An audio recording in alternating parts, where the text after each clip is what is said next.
Está começando o Atercast, uma realização do Sindicato dos Trabalhadores em Instituições de Extensão Rural, Pesquisa, Assistência Técnica, Serviços Agropecuários e Afins de Mato Grosso do Sul.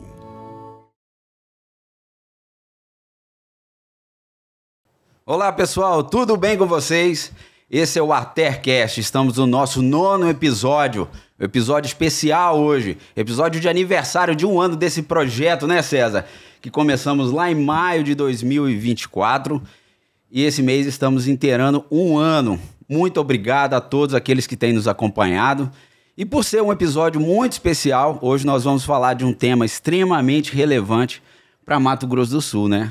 Nada mais como mandioca, né? Esse estado que é um grande consumidor, a população grande consumidora de mandioca, produtora de mandioca.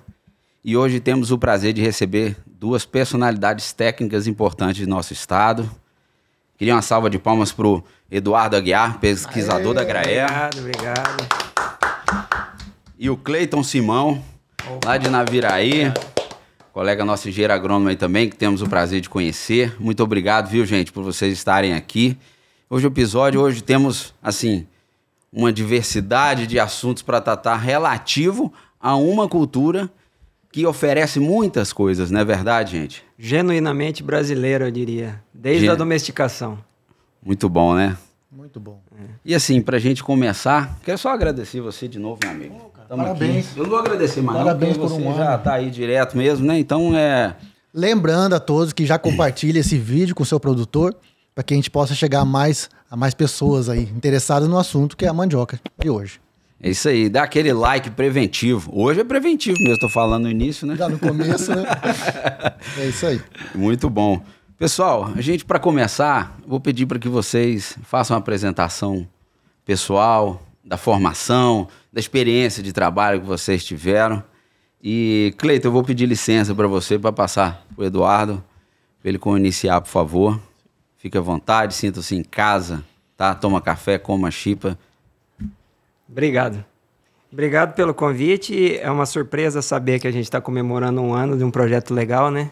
Que leva o trabalho da extensão ao conhecimento de pessoas que nem sempre estão ligadas ao campo. E aquelas do campo podem colher aqui algumas informações interessantes. Eu sou seguidor, né, do canal de vocês, sou entusiasta desde o começo, como quando o Vitor começou a conversar sobre o projeto, e vocês estão de parabéns. A gente está aqui para apoiar e, por sorte, né, a gente teve o prazer de saber que estamos comemorando 1 ano aqui com o colega Cleiton, que é um mandioqueiro que está ali numa cooperativa, né? Apresentação, vamos lá. Eu sou engenheiro agrônomo de formação, formei aqui em Campo Grande, né, na Uniderp, no século passado, no final do século passado. Tá velho, hein? Tá velho, que nem eu. Os cabelos brancos vão aparecendo, né?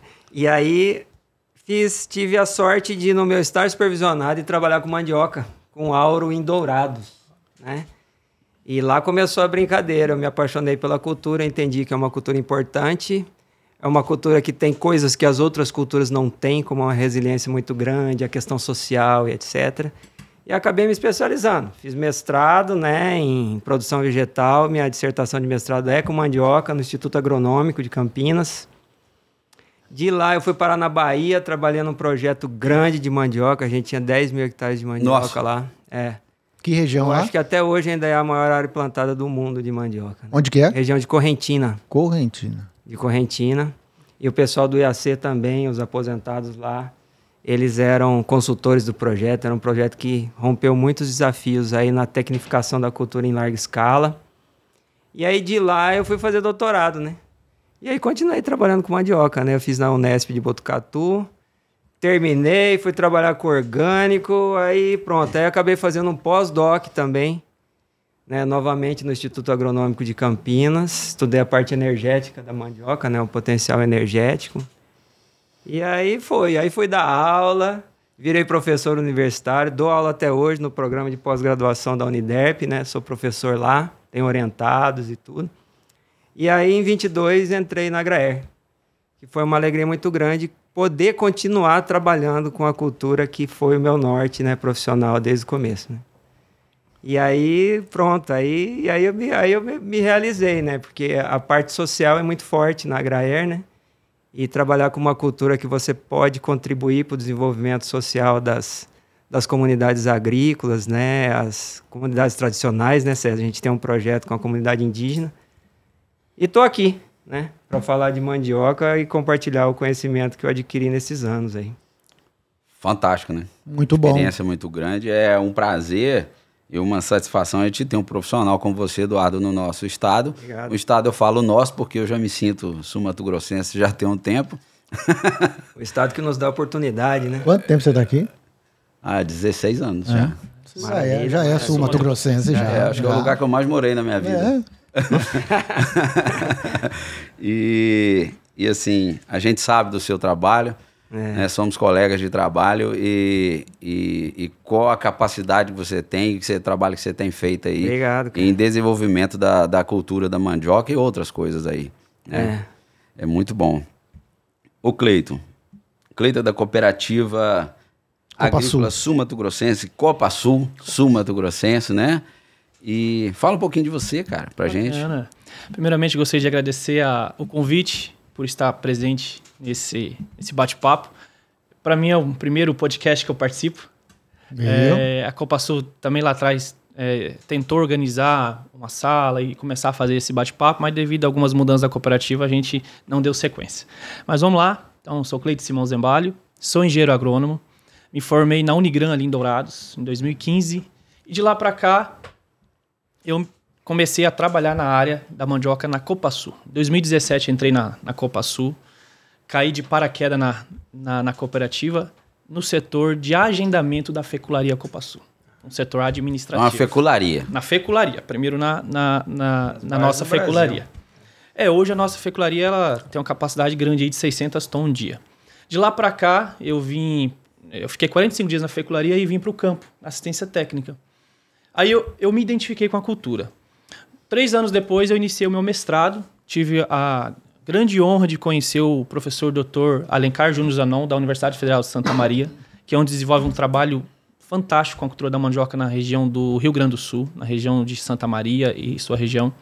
E eu, com a vinda da pandemia, tive a oportunidade de iniciar o mestrado de forma remota 1 ano e depois o outro ano semipresencial. Me formei mestre em engenharia agrícola com foco em mandioca. A minha dissertação foi baseada na cultura da mandioca, onde nós desvendamos quais são os fatores de manejo que afetam a lacuna de produtividade de mandioca do Mato Grosso do Sul. Então, hoje nós temos isso pontuado, identificamos quais são os fatores, até um deles eu quero estar falando no decorrer. A lacuna do quê? A lacuna de produtividade da cultura da mandioca. Ou seja, César, hoje a cultura da mandioca ela tem um potencial produtivo de 63 toneladas no nosso estado. Sim. Desses 63, hoje quanto nós estamos produzindo? Segundo o IBGE, vamos falar uma média aí de 20 a 22 toneladas. Então, 20 a 22 para 63, nós temos uma lacuna aí de 40 toneladas. Tem potencial grande de crescimento demais, na produtividade. Né? Por que o nosso produtor não está produzindo isso? Então, nós desvendamos esse mistério. E vocês vão contar aqui? Vamos contar. De lá para cá também, já terminei o mestrado e dei sequência no doutorado na UniOeste, em Marechal Cândido Rondon, com o Dr. Nilmárcio Villanova, meu orientador. E também estamos desenvolvendo um projeto similar no estado do Paraná. O Paraná também é um estado importantíssimo na cultura da mandioca, responsável por média de 65% da mandioca da indústria do Brasil, de fécula. Então, o meu trabalho hoje, o Mato Grosso do Sul, a gente concluiu e agora eu estou no Paraná também fazendo o trabalho semelhante. E até dezembro eu concluo esse doutorado aí. E falar igual Gervásio Camitano, nosso presidente do Conselho Administrativo, ano que vem, com a minha defesa da tese, vou me tornar o doutor da mandioca. Da Copa Sul, literalmente. Doutor Mandioca. Doutor Mandioca. Ô Cleiton, você sabe que quem recomendou você pra gente trazer foi o colega Everton da Agraé, lá de Naviraí. Até quero mandar um abraço pro Everton e obrigado, viu? Falou que você é um cara que poderia trazer muitas informações e assim a gente precisava de alguém para poder fazer essa interação da produção com a indústria e a gente trazer também uma cooperativa que para a gente é uma forma de trabalho muito importante, que no caso é uma cooperativa já que atingiu um patamar muito importante, mas a gente tem inúmeras cooperativas no estado, de pequena ainda, que estão em crescimento e até mais para frente de repente a gente pedir para você falar um pouquinho disso também, não está aqui no roteiro, mas Perfeito, Vitor. Perfeito. essa questão do cooperativismo é importante. Perfeito. Eduardo, Diga. queria que você falasse um pouquinho do panorama aí da produção de mandioca do estado. Como é que tá isso aí hoje? Como o colega falou, né? O estado do Mato Grosso do Sul, a nível de Brasil, ele está bem posicionado, né? A gente produz aí, em média, 23 toneladas, né? E a média nacional é por volta de 15. Isso é uma referência, mas é uma referência muito regional, né? Porque a gente sabe que a produção de mandioca ela tem muito a ver com as condições climáticas. Então seria uma injustiça você comparar a média de produtividade do Nordeste, que tem um período chuvoso mais curto, aí de 4 meses, com o Mato Grosso do Sul, que é por volta de 6, e com o Paraná, que você chega a 8 meses com temperatura, água e clima favorável à produção, né? Porém, aqui a gente entende que a mandioca ela tem um desenvolvimento tecnológico. Comparado com o Brasil, a gente está em boas condições, né? Quando a gente fala de mandioca de indústria, que são duas coisas completamente diferentes. Tudo é mandioca, é a mesma espécie. Porém, os usos são muito distintos, né? Então, mandioca de indústria, a gente está falando de áreas maiores, de lavouras mais tecnificadas, com mais custos de produção mais elaborados, adubação química, controle de pragas e doenças aí mais tecnificados. E aí essa é a mandioca de amido, de polvilho, né? De fécula, né? E aí você tem a mandioca de mesa. Essa é outra realidade, essa é a horticultura que a gente fala, que é um produto que vai na gôndola do mercado, né? Que tem que ter qualidade culinária, que tem que dar origem a um produto. É perecível, você tem 72 horas para entregar isso aí no consumidor final, né? E tem um valor agregado maior. E essa produção é que eu falo que está na mão dos pequenos, da agricultura familiar, porque ela é muito mais delicado o processo e os riscos que você tem de comprometer a qualidade da produção, ainda não é possível fazer isso em escala. Né? A gente consegue fazer isso em pequena escala, como o café, por exemplo, né? O café fino, o café de qualidade está na mão de pequenos agricultores no Brasil. A gente sabe que tem essas características da mandioca de mesa, a grande parte de pequenos produtores. Ô Cleiton, em relação lá à matéria-prima para a indústria de vocês e a relação com esses produtores, como é que vocês fazem essa relação? Como que isso funciona? Conta um pouquinho dessa coisa de dentro de casa lá, desses bastidores um pouquinho pra gente e pro pessoal. Perfeito, Vitor, perfeito. O doutor Eduardo fez uma introdução muito interessante, que realmente a gente tem essa diferença, mandioca de indústria e mandioca de mesa, né? Um pouco mais delicado mesmo. Mandioca de indústria é grande volume, o produtor arranca ali 50, 60 toneladas no dia. Então, é uma produção, um destino diferente. Hoje, na cooperativa, Vitor, nós atendemos produtores... Nosso menor produtor hoje tem 15 hectares e o nosso maior 650 hectares. Então, isso é bacana, essa versatilidade, né? Muito interessante. A gente atende desde o pequeno, médio e do grande. Né? Mas não são produtores assim tão grandes, né? Eu achei que você ia falar assim, uma propriedade de 1.000, 2.000 hectares, não, talvez. Victor, não. Assim, mas quando a gente pensa em escala de produção, César, 100 hectares para mandioca de indústria muita mandioca. Essa área de 600, onde que é? Que região que é? Em Naviraí. Em Naviraí. É o nosso cooperado do grupo Nelson Antonini. Ele é o nosso maior produtor hoje, que ele planta 650 hectares e ele tem um compromisso com a cooperativa de colher e entregar 100 toneladas por dia. É muita coisa. Nossa. Então a gente tem essa parceria com ele já tem mais de 4 anos. Então, Vitor, hoje a gente tem essas áreas de pequena, média e grande porte, onde a cooperativa ela tem um papel fundamental para os seus cooperados.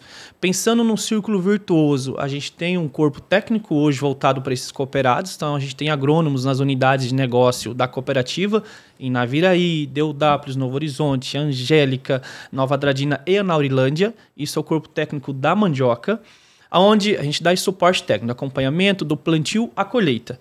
E também a cooperativa tem um fornecimento de insumos para esses produtores. E eles fazem a compra num período do plantio para pagar a cooperativa Na safra. só na hora da sua colheita. Cleiton, mas eu vou colher a mandioca vai vencer os débitos na cooperativa, eu vou colher daqui mais 6 meses. Sem problema, a gente prorroga. Quando você for colher, você vai pagar em mandioca pra gente. E esses cooperados assistidos também, na região de Naviraí, eles têm a compra garantida. Então, o pessoal de Naviraí, a gente dá assistência, a gente vai comprar a matéria-prima. Inclusive, quem faz a compra sou eu também. Então, sou responsável pela parte técnica, pela fornecimento de insumos e também pela matéria-prima. Eu compro a mandioca do cooperado. Eu faço essa organização que a gente chama de agendamento. E o pulso ainda pulsa, né? E a fecularia de vocês fica onde? César, hoje nossa unidade está em Naviraí. Ah. Nós completamos agora em dezembro 12 anos da nossa inauguração da nossa unidade. E, se Deus quiser, daqui 2 anos nós vamos estar iniciando a construção de uma nova planta em Nova Andradina. Que beleza. Esse é o nosso planejamento para a gente atender os cooperados daquela região. A gente tem muitos cooperados espalhados nessa unidade de negócio. Naviraí está atendido, mas aquela região de Nova Andradina, na Orlândia, precisa desse suporte da cooperativa. Hoje, com a capacidade de planta que vocês têm, vocês conseguem expandir ainda? Pegar mais cooperado? A unidade Naviraí já estamos cheios. Hoje, a gente já está planejando... Então, se o produtor procurar vocês hoje, vai ser complicado. Precisamos conversar.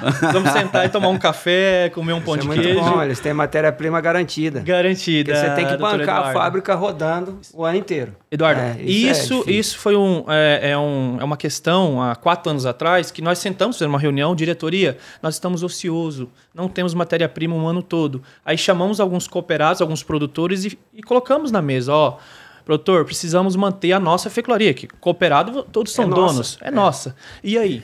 Aí o Nelson, a exemplo do seu Nelson Antonini e seu grupo, eles falaram, não, então tá, vocês vão me garantir o fornecimento de insumos agrícola? Iremos. Vocês vão me garantir assistência? Iremos. Vocês vão me garantir a compra? Iremos. Então tá bom, a partir de hoje eu vou plantar 650 hectares e vou garantir 100 tons por dia.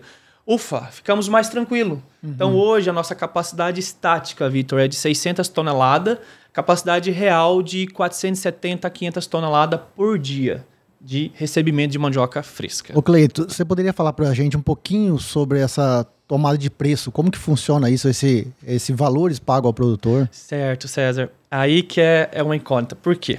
Hoje o mercado, ele é, digamos assim, ele é unânime. Se tem muita oferta de mandioca, se tem muita fécula disponível no mercado, até eu tenho uma informação do pessoal do CPEA, que é o consumo e a produção de fécula, então eles andam junto. Se o mercado está aquecido, o pessoal está consumindo pão de queijo, chipa, fazendo vários produtos utilizando a fécula, a gente tem uma demanda maior, o preço sobe.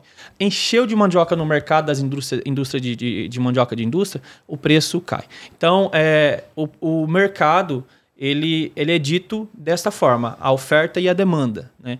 Hoje, por exemplo, a grama, a gente paga a grama de amido, está a 92 centavos. Ou seja, hoje nós estamos recebendo mandioca de 2 ciclos, 20 meses, está numa média de 550 gramas. Como funciona, César? Deixa mais claro para o nosso produtor aí, né? Lembrando que nós estamos gravando no dia 28 de maio, tá, pessoal? De 2025. Perfeito, é isso aí, 28 de maio. Hoje está a 92 centavos. Quando chega um caminhão na indústria, um caminhão truque de 20 toneladas, nós temos um classificador. E ele tem que tirar, com a tombada do caminhão, 3 amostras de mandioca fresca de 5 kg. Pega um baldinho, vai lá, tira 3 amostras, leva para a classificação e ele pesa na balança 5 kg de mandioca. Esse mesmo 5 kg de mandioca, ele coloca dentro de um cesto que é emergido a água e esse cesto é conectado à balança. Então, entende-se que esse 5 kg que pesar dentro da água é a concentração de amido, ou seja, o teor de amido presente naquela amostra. Então, vou citar um exemplo para vocês. Esse 5 kg me deu 550 gramas. Então, o produtor vai pegar 550 gramas vezes 92 centavos. Ele vai descobrir qual que é o preço da tonelada fresca. Exemplo, vamos arredondar, R$500. Então, hoje, o preço da tonelada bruto pago ao produtor está em R$500. É bom? Olha, se o produtor tiver boas produtividades e bom teor de amido, fecha a conta. Porque o custo de produção hoje é altíssimo. Hoje, para mim, fechar o ciclo de mandioca de um ciclo está em torno de 12 a 14 mil reais por hectare com colheita. É um custo altíssimo, César. Mandioca de 2 ciclos aí chega a 17 mil reais por hectare. Então, a gente até comenta com os meus produtores que a gente não pode ser amador. Se você ser amador, você não fecha a conta no final do mês. Eu até brinco com alguns produtores, falo, ó, se você não produzir bem, deixa seu dinheirinho guardado, coloca numa cooperativa de crédito, no seu banco e vai render juros, senão você não fecha a conta. O maior custo entra a adubação. César, hoje o nosso custo de produção, 40% é mão de obra, é a colheita. É a colheita, um custo altíssimo. Eu posso até pegar aqui exatamente o que cada atividade ali representa no meu custo. Eu tenho isso aqui. Vamos pegar hoje uma mandioca de um ciclo, o produtor colher aí, digamos que 25 toneladas por hectare, que é possível se fazer todo o manejo bonito, os insumos agrícolas representam 24,5%. A rama semente não chega a 3%. Aí tem o custo de arrendamento, que 95% das nossas áreas são arrendadas, chega a 12%. Plantio operacional ali não chega a 6%. Aí eu tenho o preparo de solo, manutenção e capina 15%. E a minha colheita aí 40%. Eita. Porque ela é semi-mecanizada. Eu tenho um trator que faz a roçada, fofa, mas o restante é mão de obra. Para ter uma ideia, esse produtor que ele citou aí, que colhe 100 toneladas, ele tem 50 homens no campo colhendo full time. Isso. Entendeu? Ele tem uma turma de 50 tem uma homens turma, colhendo. Tudo. Isso porque ele mecaniza parte da colheita, como ele falou. Um homem com a mandioca afofada chega a 2 toneladas por dia. Isso aí, doutor Eduardo. Hoje, esse produtor ele tem uma turma grande, registrado, tudo certinho, porque hoje o produtor do campo tem que se atentar muito a isso, a legislação trabalhista. Então, hoje os nossos cooperados são todos orientados a ter registro, IPIs, área de descanso. Então, tem que ser tudo conforme a lei, senão pode dar problema. Eu estava em casa, né, pensando o que eu ia trazer para a gente comer, né? Que tivesse uma relação com mandioca. Aí eu lembrei da chipa, né? Pô, prático, chipa a R$ 1,99, R$ 2 aí para todo lado, né? Boa. E, cara, a chipa é um produto... Eu acho que a origem é paraguaia, não é? É. Mas assim, aqui eu conheci aqui em Mato Grosso do Sul, né? Lá no Sudeste. Esse formato, né? Esse formato é um pouco parecido com pão de queijo, mas não é exatamente igual, né? Tem uma diferença na receita aí. E aqui vai o que? Vai polvilho, né?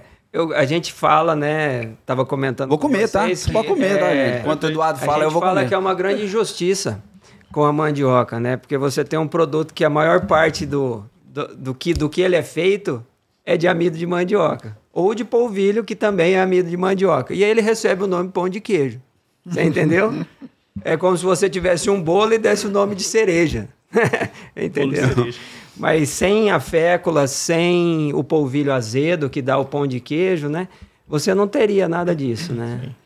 A importância do amido de mandioca na culinária brasileira. Né? Para fazer aqui, usa mandioca de mesa. Usa polvilho ou fécula. Né? A fécula é o polvilho doce.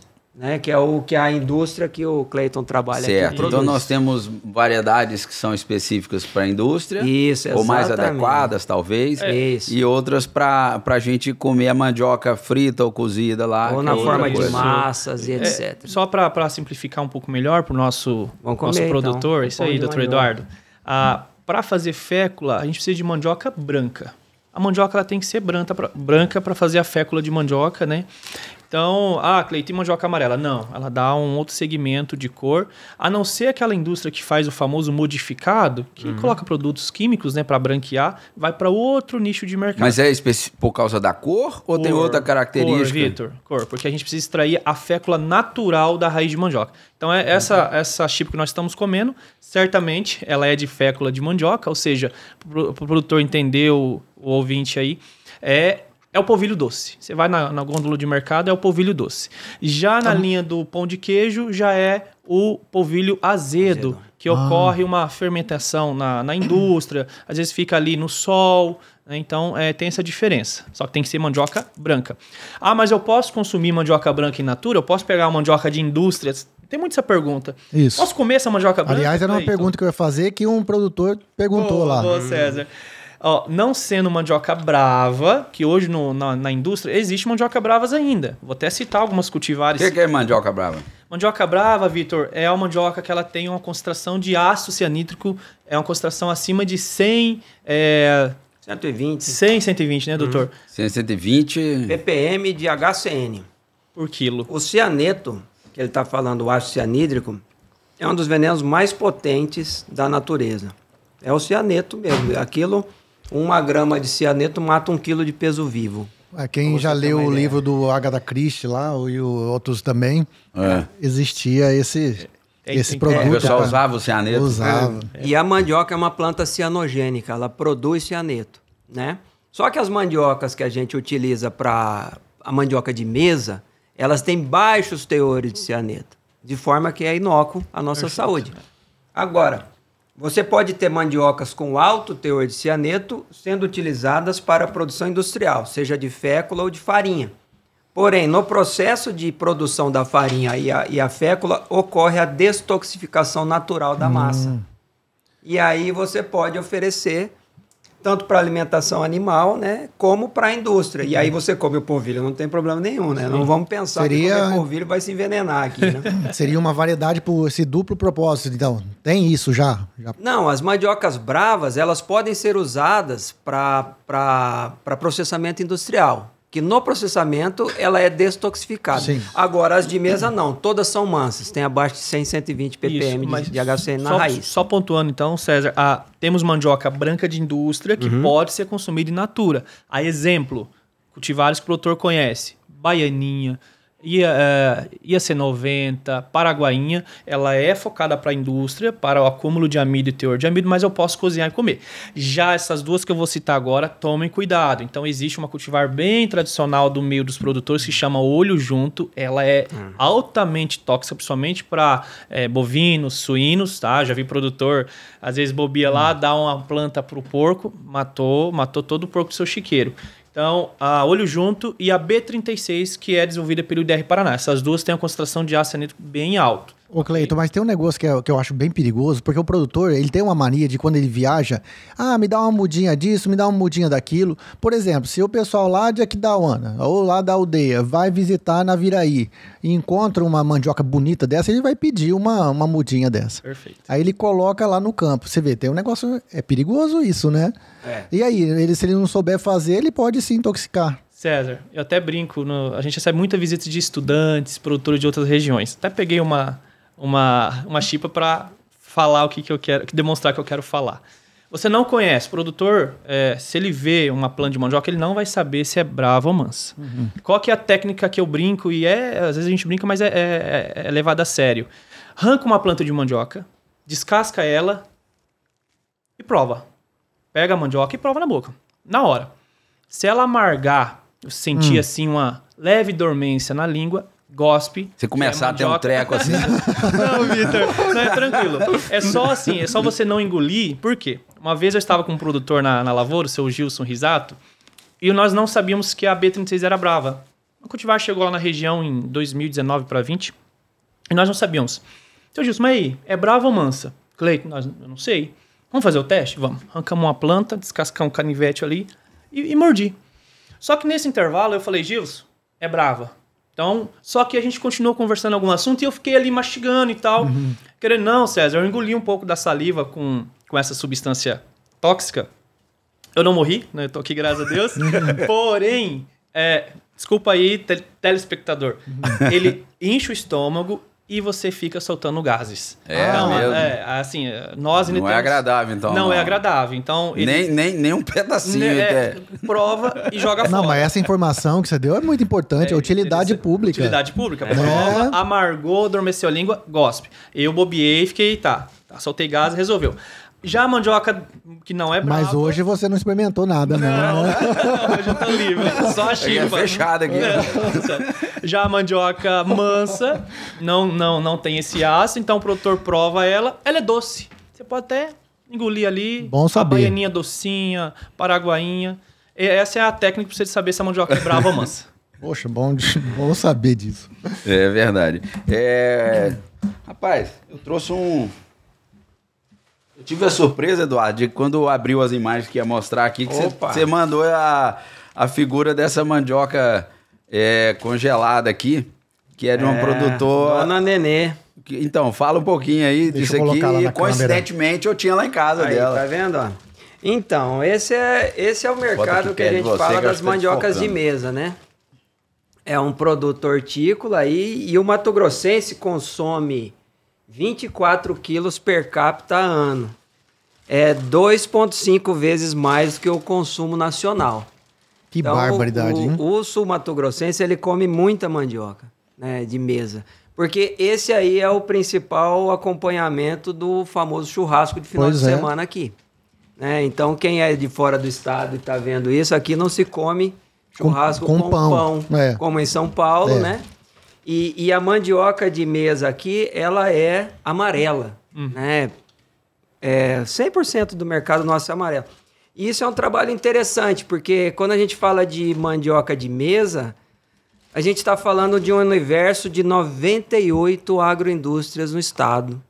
E todas elas pequenas e muitas delas familiares, né? Que a grande parte da mão de obra é familiar. Então eu costumo dizer, é a hora de transformar R$1 em 5.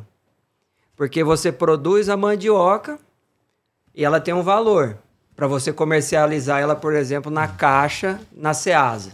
Mandioca de mesa é assim, é colhida em caixa, ela é encaixotada e vai para a Ceasa e você tem um preço por quilo lá. Agora, se eu pegar e descascar essa mandioca e ensacar e congelar, esse valor multiplica por 5, né? Então, isso é muito interessante, que é, como a gente fala, projetos de desenvolvimento, né? Das comunidades. E tem grandes exemplos. A Dona Nenê, por exemplo, é uma que está lá no Santa Mônica. Você mandou algumas coisas aí, né? Mandei. Tem algumas fotos aí? Pessoal, quero mandar um abraço para Dona Nenê, da Chácara Boa Esperança, parabéns. Lote 1, do assentamento Santa Mônica, aqui em Terenos. Muito bom. Se você procurar aí Santa Mônica, por exemplo. Nenê, deve estar como Nenê. Ah lá, volta, aqui tem a foto dela, inclusive, aí. Isso aí, ó, pode deixar, aproveita que tá aí, ó.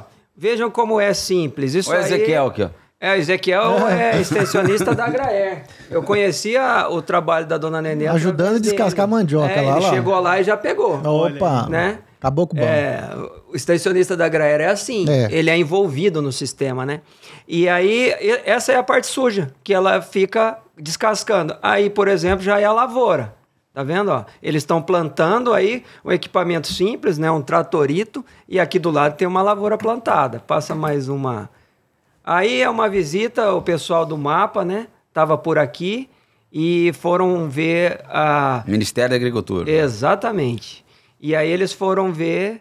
Tá, aí, tá bonita a área dele. Quantos hectares tem ali? Ah, ela deve ter uns 15, mais ou menos. Por aí. Bastante.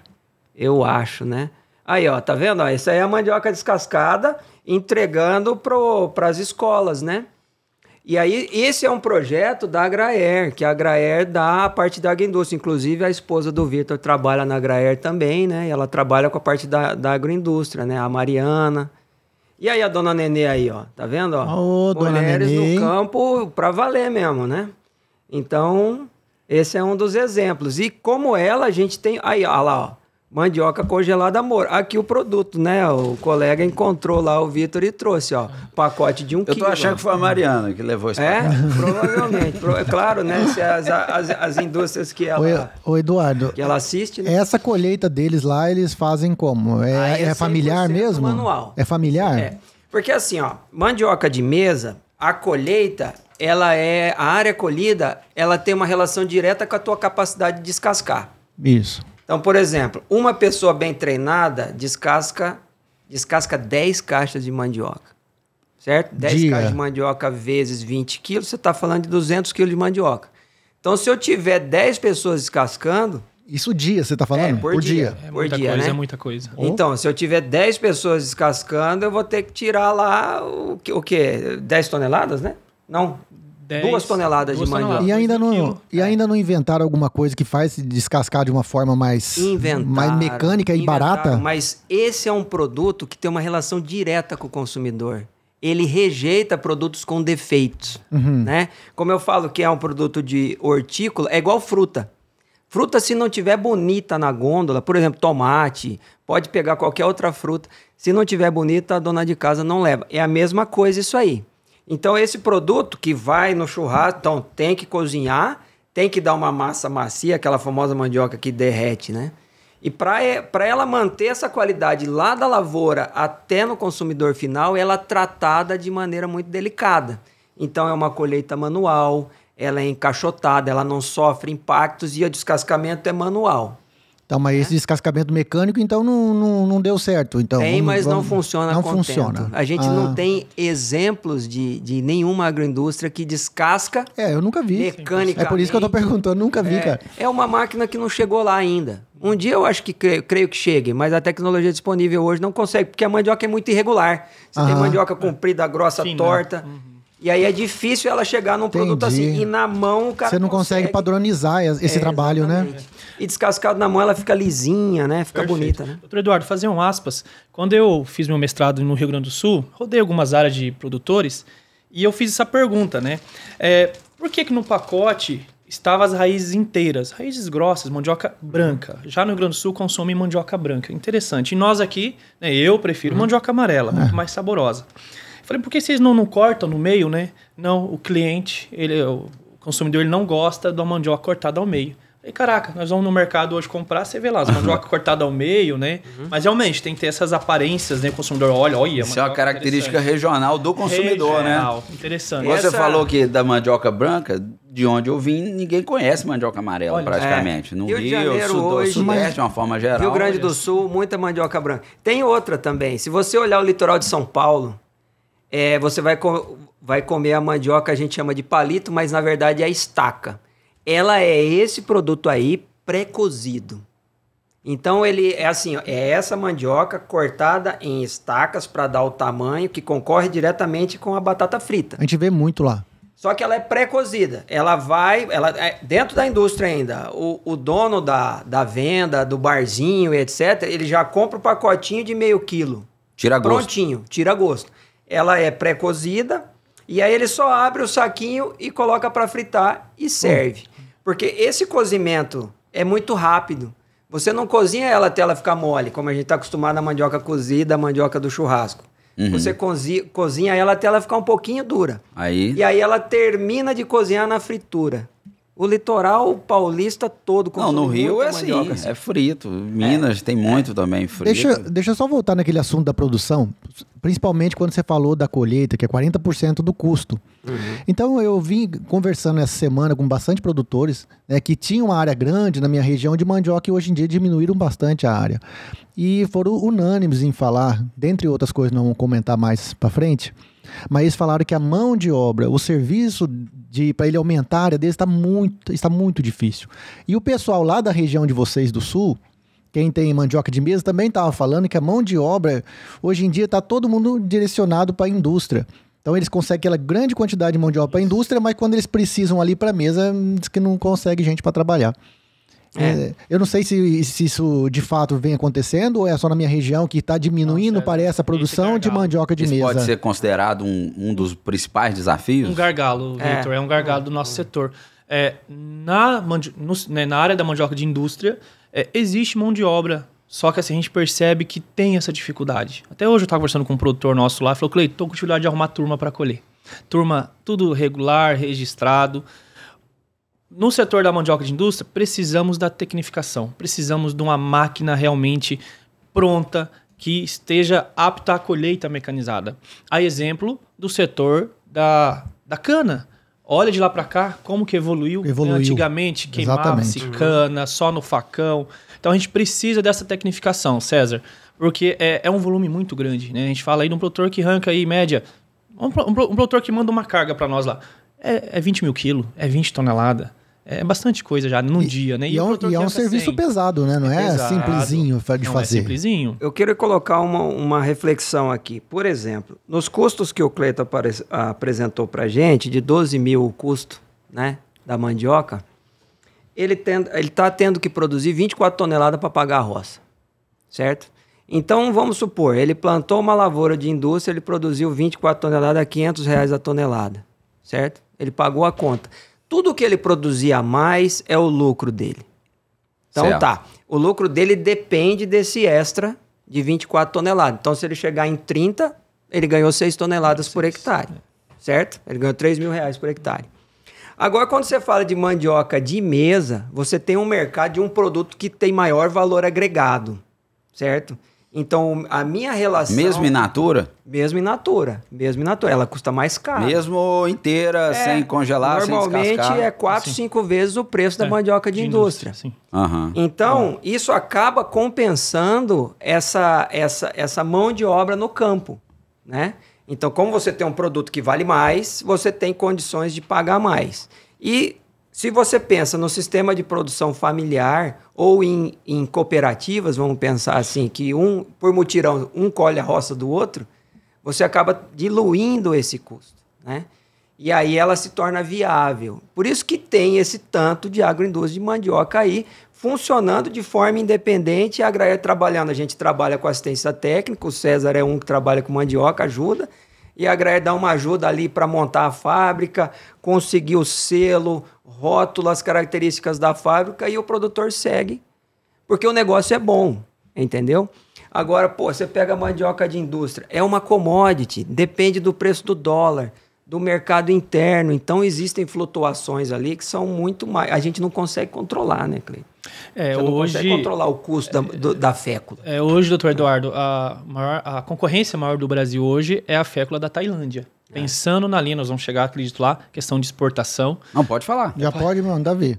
Com relação à exportação. Hoje o Brasil ele exporta dados aí um número muito pequeno. Tem coisa para mostrar aí? Tem uma apresentação legal. do PowerPoint. Você trouxe alguma coisa? Trouxe. Então coloca. É muito pequeno. Dá para mostrar a nossa produção. Só que acho que só para mostrar, aproveitar essa tela, a produção mundial de mandioca. Então hoje a questão mundial produz mais de 335 milhões de toneladas de mandioca, né? Tendo no próximo slide, nos mostra os principais países produtores. Tem a Nigéria, que produz mais de 60 milhões de toneladas de mandioca no ano, segundo a FAO 2024. E o interessante da Nigéria, até quando eu comento, a gente fica assim, a Nigéria, quando pensa em tamanho territorial, é quase o tamanho do estado do Mato Grosso. Quando pensa em população, é quase a população brasileira, mais de 200 milhões de pessoas. Meu Deus. A mandioca... Mão de obra eles têm. Nossa, muito, César. Só que a mandioca é para o consumo, in natura. Entendi. Só que a produtividade deles é muito ruim, né? Hoje eles estão produzindo média de 7 a 8 toneladas por hectare. República do Congo, Tailândia. Tailândia produz muita mandioca. Agora que eu vou entrar no aspecto da Tailândia, estive visitando o país o ano passado, em junho, nós fomos visitar a Tailândia para conhecer o sistema de produção deles. Então, eles produzem muita mandioca. E uma característica muito interessante da Tailândia é que eles plantam as manivas na forma vertical. Lá eles têm um problema climático, que são as famosas monções. Então, tem um período de 3, 4 meses de chuva. Se eles não tiverem um relevo ali feito, essa mandioca apodrece. Então, é uma característica da Tailândia de plantar a maniva em pé. Por causa do quê? Do excesso de água? Excesso de água, tá. senão ela vai apodrecer. Então, eles produzem muita mandioca. Lá eles colhem a partir de 10 meses, com a média de 22 a 24 toneladas por hectare. E a Tailândia é o maior exportador de fécula do mundo. Eles exportam mais de 3 milhões de toneladas de fécula. Claro, quando a gente pensa, né, onde que a Tailândia está, no continente ali asiático, próximo à China, então a China também é um dos maiores compradores. Então, o que a Tailândia exporta praticamente vai para a China, Estados Unidos. Só que o grande gargalo aí com relação à exportação é a competitividade com eles. Num bate-papo com pesquisadores, professores, numa mesa redonda, me fizeram essa pergunta. Cleiton, qual que é o custo de produção hoje do Brasil? Produzir 1 hectare. E essa conta que eu acabei de falar para vocês, eu citei para eles em dólar. Hoje fica em torno de $1.800 colhido 1 hectare. Eles assustaram. Quando eu falei assim, aí teve uma moça que faz a tradução em Thai, traduziu para eles. Na hora, todo mundo...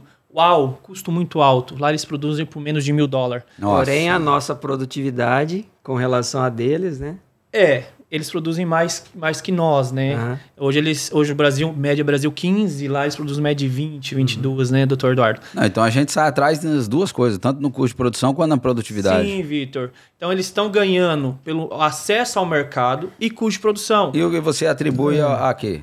Custo de produção. Dois fatores. Para ser essa competitividade com a Tailândia, isso. Custo de produção. Eles produzem por menos de $1.000 1 hectare. Então eles já ganham aí para a tabela deles de custo de produção é lá embaixo comparado ao nosso. Então, mas o que faz esse custo de produção deles ser mais em conta? É mão de obra, provavelmente? Bem provável, César. Mão de obra, uso menor de tecnologia, eles utilizam muito pouco fertilizantes, então eles utilizam menos tecnologia, porém os caras produzem. Acredito que o clima da região deles é favorável, muito favorável à mandioca. Então, olha, a mandioca saiu da nosso continente, foi para lá e se adaptou muito bem. E um segundo fator, que eles estão... a estratégia comercial deles é muito boa comparada ao Brasil. A logística deles, portuária, é muito melhor que nós. Eles estão do lado da China. Quando pensa em fécula de mandioca, o mundo compra fécula para fazer... enchimento de... Isso que eu ia te perguntar, qual que são essas utilidades todas que tem a fécula? Vitor, hoje a fécula, Dr. Eduardo pode complementar melhor ainda, hoje a fécula está presente em mais de 800 produtos hoje no nosso dia a dia, desde o nosso pão de queijo, chipa, embutidos, fabricação de remédio. Na Tailândia tivemos a oportunidade de conhecer uma fábrica que faz a mistura do princípio ativo das indústrias farmacêuticas com a fécula de mandioca. É veículo. É muito interessante. Então, hoje, muito utilizado. O amido do comprimido. O comprimido é branco. O princípio ativo é um pouquinho, mas é que tudo aquilo ali é amido. É fécula, porque a fécula não tem sabor e não tem cheiro. Até a hóstia da igreja. É muito assim. de amido. A utilização da fécula é extraordinário. E 1 bilhão e 400 milhões de católicos no mundo, haja hóstia. Haja hóstia. Nem sabe que tá comendo mandioca, né? A gente brinca. Olha, se você pegar a indústria de tintas... A indústria têxtil para você fazer o fio, né? A indústria de papel, o papel, os amidos modificados. Esse papel é branquinho aqui porque tem um filme de amido aqui em cima. Então é um produto extremamente versátil. A indústria petroleira utiliza para o resfriamento de roca de petróleo. Vai fécula em tudo que a gente pensa, Vitor. Só para concluir a exportação, então a Tailândia ela está à frente por causa desses fatores. A exemplo, né? Até eu fiz essa pergunta para eles lá. Hoje, quantos dólares, naquele momento na visita, né? Um ano atrás, praticamente um ano atrás. Hoje, a quantos dólares vocês colocam uma tonelada de fécula no porto? Né? Que hoje o preço é formado e colocado no porto. Naquele momento eles me falaram de 470 até 500 dólares. E eu perguntei para o meu comercial, Aldo, quantos dólares, naquele momento, quantos dólares ficaria o nosso custo colocando nossa fécula lá no porto? Né? Cleito, 650 dólares. Custo total, claro, com as margens, impostos, né? Então, isso pensando, César, os 650 dólares para mim pagar a matéria-prima, pagar o custo industrial, então é alto. Então, a gente não consegue competir. Então, esse é um desafio do Brasil. Hoje, o Brasil exporta muito pouco, até acho que chega, tem um slide que fala. Pode passar. Só para concluir, pode voltar mais uma tela. Então, hoje, o Brasil está ocupando a 6ª posição a nível mundial da produção de mandioca, tá? A gente fica aí com um pouco mais de 17 milhões de toneladas e temos um potencial muito grande. Mais só para a gente concluir o potencial que nós temos da área plantada, né? Hoje a gente chega aí 1.200 milhões de hectares. Quando se compara com outras culturas, agrícola, commodities em si, né, doutor Eduardo? Soja, milho, nós estamos aqui, somos pequenos. Lembrando, pessoal, que 1.200.000 engloba tanto mandioca de indústria e mandioca de mesa, tá? Que hoje o estado maior produtor de mandioca é o estado do Pará. Né? Produz mais de 3 milhões de toneladas de raiz, pensando em produção de farinha ou in natura. Então eu tenho outra imagem... Deixa eu só fazer uma pergunta para você. Ali de 90 para cá, a gente observa uma tendência de aumento na produtividade, até aumento da produtividade. Entretanto, nós temos uma tendência de queda na produção total. E o que a gente pode atribuir isso a quê? Cara, é o que o Cleiton falou. Se você pegar, é o preço. Por exemplo, o produtor de mandioca, quando o preço está bom, né? Todo mundo, o negócio é bom, vou plantar. Só que eu vou colher mandioca 1 ano e meio, 2 anos depois. A mandioca de indústria. Então, quando ele for colher, muito provavelmente todo mundo plantou e o preço vai estar baixo. E aí você aumenta a oferta e reduz o preço. Né? Eu tenho uma sensação de que o consumo de mandioca não está diminuindo, não, no Brasil? Não. Isso é uma sensação minha. Não digo nem exatamente mandioca, assim, mas às vezes farinha, por exemplo. A farinha como alimento básico tem uma tendência nacional de redução. Porque a partir do momento que a condição do brasileiro melhora, ele passa a consumir outras fontes de carboidrato mais caras. Por exemplo, o pão. Né? Ele come mais pão, come menos mandioca. Nem à toa assim que a por Nigéria come tanta mandioca, né? Que é um produto exatamente. barato, né? exatamente. É uma fonte rica, Energia. muito nutritiva e de baixo custo. É que você tá muito fitness ultimamente, né? Não, isso é impressão só. Eu tenho uma imagem do nosso amigo Dr. Fábio do CPEA, que ele vai nos mostrar a produção de fécula e o consumo aparente. Pode passar mais uma. Aqui só para mostrar, pessoal, a capacidade instalada das indústrias. Então, Paraná, Mato Grosso e São Paulo representa aí 95% da capacidade instalada. Nós estamos em terceiro lugar, é isso? César, a gente disputa com o estado de São Paulo. Um ano a gente fica em segundo, um ano a gente fica em terceiro. Então, ali, Mato Grosso do Sul e São Paulo fica ali na briga de área de plantio ali, de 40 até 50 mil hectares. Nós somos muito representativos. Muito. Total, região centro-sul que a gente fala. Muito. Depois eu queria pedir para vocês para poder fazer um resgate de onde começou essa história até onde a gente está hoje. Porque eu quero voltar lá na domesticação, na questão indígena. Perfeito. Ótimo, perfeito. ótimo. Pode passar mais um slide, mais um. Esse desconfigurou. Aqui eu comentei, pessoal, só para falar do potencial, isso, até essa fez parte da minha dissertação, né? Vinces, 2018, descobriu o potencial produtivo do Mato Grosso do Sul. Mas esse estudo é antigo, doutor Eduardo, o senhor deve estar a par. Desde 1990, os pesquisadores fazem estudo de potencial produtivo, né? Então, quando a gente pega aqui estudo de Vinces aí que fez, o mais recente, a Borges também. Então, vamos pegar a média de 64, é o potencial produtivo, 61 toneladas por hectare é o potencial da cultura. Se hoje a gente está produzindo média Brasil, tá? Eu coloquei 15, até coloquei acima da minha média lá, 15,5 a média Brasil, olha o nosso potencial. Nós temos um potencial produtivo aí de mais de 45 toneladas por hectare. Tá faltando 45. É muita coisa. Não precisa aumentar a área, né? A área não. É só melhor a produtividade. Você sabe que tem uma... Como chegar nisso, né? Tem uma... Que tá aí o negócio. Então, tem uma pergunta aqui da Ranus Arcanjo, do lote 39 de Eldorado Parte, lá em Cidrolândia. E ela mandou uma pergunta por escrito para mim, para fazer para vocês aqui. Ela falou assim, ó, quero mandar um abraço para a Ranusa, obrigado pela pergunta, tá? Muito importante a participação de vocês. Tem uma terra que nunca foi plantada. Vou plantar rama de mandioca. Qual tipo de adubo você recomenda para mim? E se tenho que jogar calcário? É aquela história. Aliás, o jogar calcário, só também lembrando que os produtores falam muito que não se joga calcário em área de mandioca. Olha só. Tá vendo? Tem essa conversa aí. Olha, é o seguinte, hoje a gente tem o instrumento da análise de solo, né? Então, já que vai ter um custo que pode chegar a valores, o custo de mandioca de mesa normalmente é menor, mas o valor é alto. E você tem que pegar e olhar o solo para ver o que tem, para saber o que eu tenho que colocar. Você é igual o médico que pede exame, né? Você chegou lá, ele te faz uma entrevista, te dá uma receita, vai fazer os exames e volta aqui depois, né? É isso? Então é mais ou menos assim.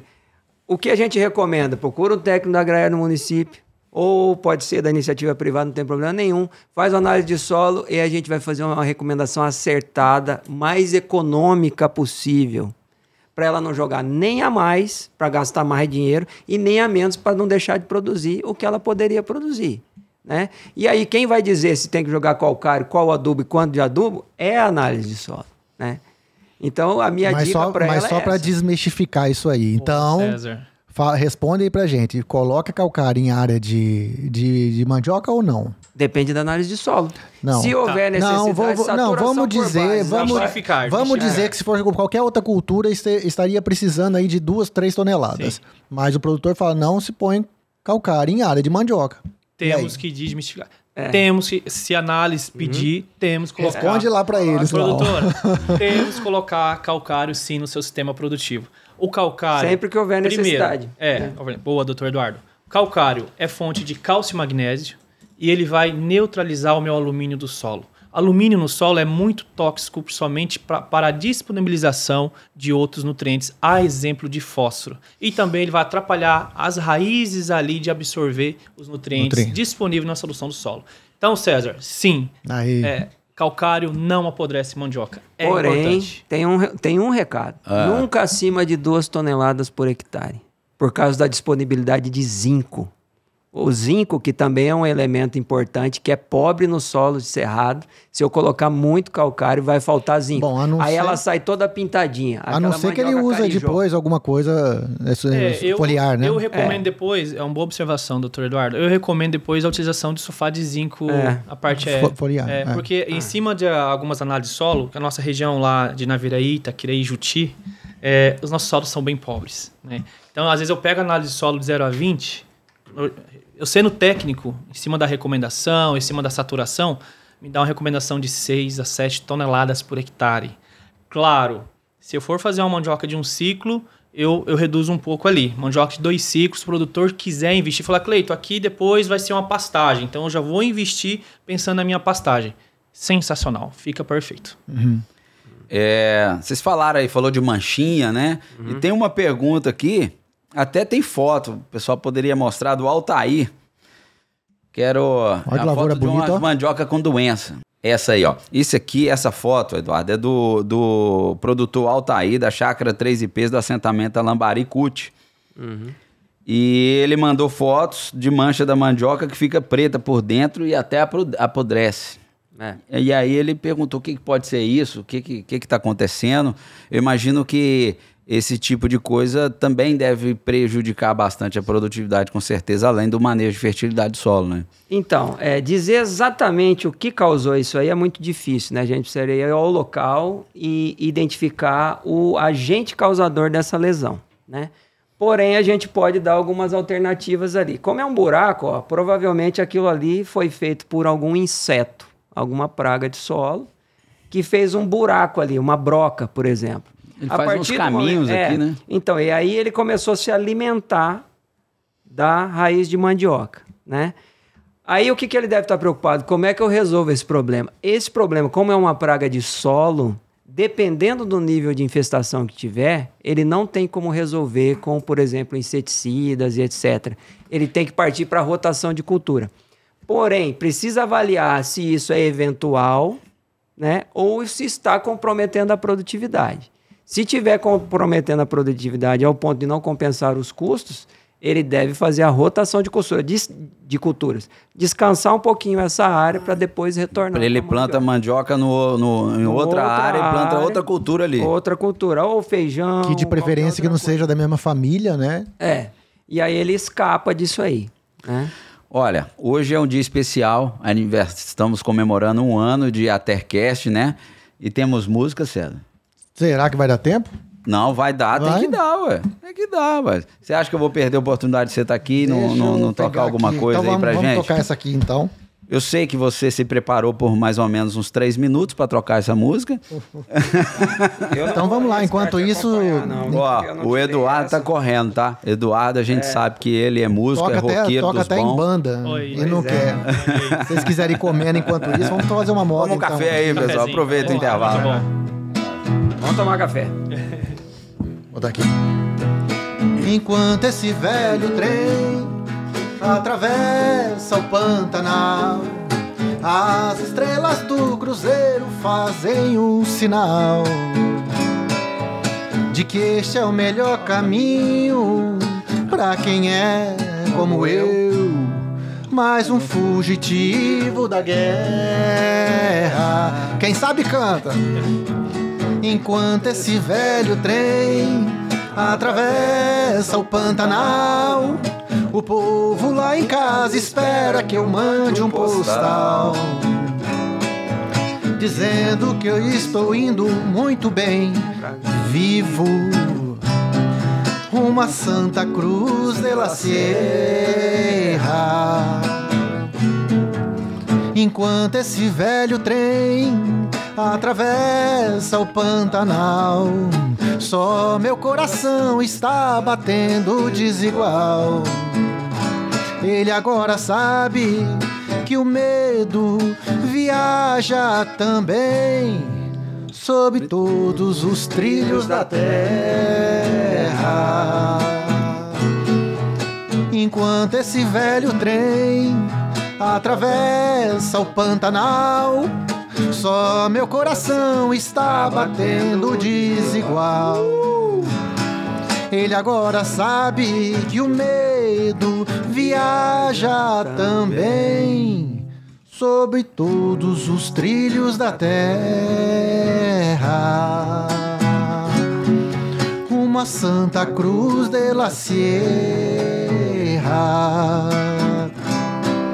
sobre todos os trilhos da terra. É nóis, hein? Excelente. É isso aí, Bonito, almoçar né? com mais uma iguaria sul-mato-grossense, né? Muito bonito. Perfeito. Pois é. Música aqui. Olha, agora você pode começar a contar aquela historinha que você queria, Vamos lá. por favor. Estamos falando aí das riquezas regionais, né? Então vamos lá, porque eu acho que muita gente não sabe disso, né? Quando a gente pega a mandioca, que isso está disponível só para quem está estudando a história também, não é uma coisa assim corriqueira, né? Essa planta ela foi domesticada há mais ou menos 9.000 anos atrás, né? A gente está em 2025 depois de Cristo, então dá para imaginar há quanto tempo os aborígenes, né, das terras aqui da América do Sul consomem isso. Então, quando a gente pega de lá para cá, eles transformaram uma planta selvagem, que produzia muito pouco, para chegar a ser uma planta que produz raízes, né, tuberosas, abundantes, que permitem sua alimentação. E o homem chegou aqui na América do Sul, né, caminhando. E os sítios arqueológicos mostram que ele chegou aqui comendo milho, né? Vindo E- de onde? Ele veio Nas pela Américas América ali, do né? Norte, América Central, né? E chegou aqui. Certo. Que o E milho, aí eu tô falando já de 4.000 anos que o atrás. milho também não era milho, era o teocinto, né? Exatamente. Só que em algum momento o milho desaparece dos sítios arqueológicos e você começa a encontrar somente. Você não encontra a planta de mandioca, porque tanto ano ela não existe mais. Mas os fornos de fazer farinha e os indícios que aquele homem, a partir daquele tempo, ele passou a consumir mandioca, né? Então, a cultura que a gente fala hoje, que o Cleito colocou, que está no mundo, que tem essa importância enorme, é uma cultura que foi domesticada pelas populações aborígenes, né, tradicionais da América do Sul, né?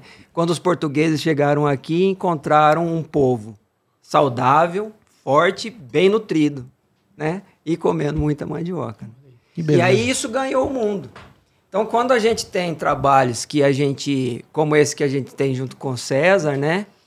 Que é um edital recentemente foi aprovado e a gente tem um trabalho de troca, né? A abordagem com uma comunidade indígena, você tem que entrar lá com respeito, né? Quem conhece essa história, você sabe que o trabalho deles é muito maior do que o nosso. Tem milênios aí, né? De trabalho mesmo, de melhoramento genético, de selecionar o melhor, né? E esses são os herdeiros de tudo isso, né? E aí você chega lá, por exemplo, com algumas técnicas que podem melhorar o sistema de produção, mas você tem muito a aprender, né? Então a metodologia desse tipo de trabalho é uma metodologia de troca, né? E temos lá, inclusive, iniciativas com os jovens, na escola, para que eles saibam, né, que, na verdade, a mandioca é deles e o mundo inteiro se vale disso pelo trabalho, né, dessas populações tradicionais. Eu acho importante, né? Não, demais. Isso. Muito bonito. E é uma coisa que eu sempre comento aqui no podcast sobre esse trabalho aí que nós começamos a fazer lá na aldeia Lagoinha, em Aquidauana. Tem aí? Comunidade Tem. Furnas dos Baianos. Lá, Não, lá é na Não. Lagoinha, lá na Ah, é aldeia. Lagoinha, né? É, na região. Esse é outro, então. Esse é outro. Esse aí é quilombola. Falha nossa. Então, mas aí eu já comentei sobre aquelas variedades que você levou lá, né? Que fez mais sucesso que aquelas que eles já tinham lá. Então, isso eu achei bastante interessante. Foi um resultado pra mim, foi... Porque o melhoramento genético, ele é assim. Ele pegou a planta domesticada já, cara. A planta estava pronta. E o que ele fez? Ele potencializou a produção. Porque não tem nada, assim, não tem nada geneticamente modificado em mandioca ainda. Não tem nada, né? É só cruzamento. Produção in vitro, essas E coisas. aqui, como é centro de origem, isso é proibido por lei. Então, a história de mandioca transgênica, até tem a variedade que eles falam que é transgênica, mas ela não existe. Mas in vitro já tem. É uma fake news. A produção in vitro é para limpeza varietal, limpeza de vírus, por exemplo. Sim. Mas não para transgenia. Entendi. Mas não para transgenia. Tá ok. Porque o risco de escape desse gene na natureza, ele existe e a nossa lei não permite. Né? Em centro de origem no mundo inteiro você não tem transgenia. Né? Deixa eu fazer uma pergunta que inclusive você fez em off ali, que os produtores sempre perguntam, antes de aparecer pra gente, por que tem época que a mandioca não produz? Vocês conseguem responder isso rapidinho pra gente? Que não? Que não produz, que fica aguada, que não fica... Cozinha, que não cozinha. Não cozinha. Doutor Eduardo. Agora eu tô com a boca cheia. Mas olha lá. Não, só um pouquinho Pode então. voltar com aquela Sabe quem que fez essa pergunta? Foi meu barbeiro, o Caju. Quero até mandar um abraço pra ele. Vocês gostaram aqui do Barba? A Barba é a barbearia do Caju lá na Mata do Jacinto, tá? É boa demais. Mas ele não tá me pagando o corte ainda não. O barbeiro tá preocupado. O barbeiro e produtor também pergunta sempre com a isso. mandioca, se cozinha ou não cozinha. Esse é um problema sério. É um problema sério. Porque a mandioca de mesa, ela tem que ter qualidade.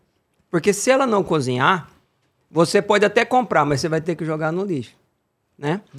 E aí você não volta a comprar lá. Nem para fritar serve. Não serve. Não serve. Serviria para fazer farinha, etc. Mas nem fécula serve, porque a fécula sai amarela. Aí o que acontece? Para você ter a mandioca que cozinha, primeiro, ela não pode ser velha, né? Porque se ela for velha, a parede celular da célula que armazena o amido, ela é muito rígida. E na hora que você cozinha a mandioca, que você põe a mandioca na panela, a água quente entra dentro dessa célula e causa a expansão do amido. Então é uma força hidráulica de dentro para fora. E isso rompe a célula e dá origem a essa massa macia que a gente conhece na coxinha, por exemplo. A coxinha aqui no Mato Grosso do Sul, para quem é de fora, é com massa de mandioca. Né? A coxinha verdadeira. A coxinha... No Rio a gente chama de bolinho de aipim. Pois é, também. Aí é carne misturada, né? O croquete também é com massa de mandioca, o croquete paulista, né? Então, olha só. Quando ela não cozinha, ou ela tá velha, com essa parede celular muito rígida, e aí durante o cozimento não consegue romper essa parede celular, ou ela brotou. Quando a mandioca brota, ela é uma planta perene, né? Se você pegar feijão, por exemplo, floresceu, produziu o grão, ele morre. A mandioca não. Já cumpriu. É uma planta perene. Infelizmente eu não trouxe uma curiosidade, mas você pode ter uma árvore de mandioca, por exemplo, de 10, 15 anos. Nossa. Entendeu? Mas o que a gente faz? Quando ela vem pelo período chuvoso, se você plantou a mandioca na época certa aqui no nosso estado, né? Setembro, outubro mais ou menos, quanto antes melhor. Aí vem o período chuvoso, vem o verão, a mandioca cresce, tuberiza, folhas. Aí vem o inverno. Aí que tá. Por que a mandioca tá lá no semiárido, cara?